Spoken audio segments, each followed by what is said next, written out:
In this video, I'm going to show you how you can easily log in into your another account in Facebook.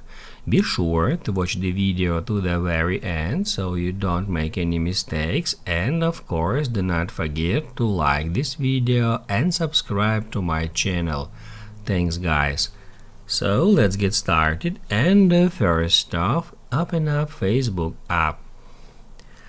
After that, go to menu and then scroll down to the very bottom where you can easily find that logout option.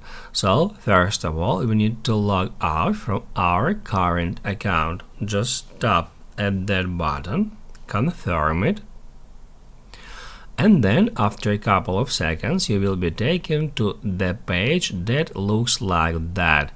And if you would like to log in into your another account, just tap right here.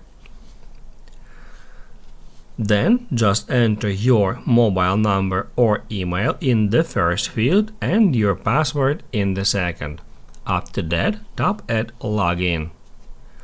And then your account will be added right here, so in any time you will be able to log out from your current account and then in that way switch to another one.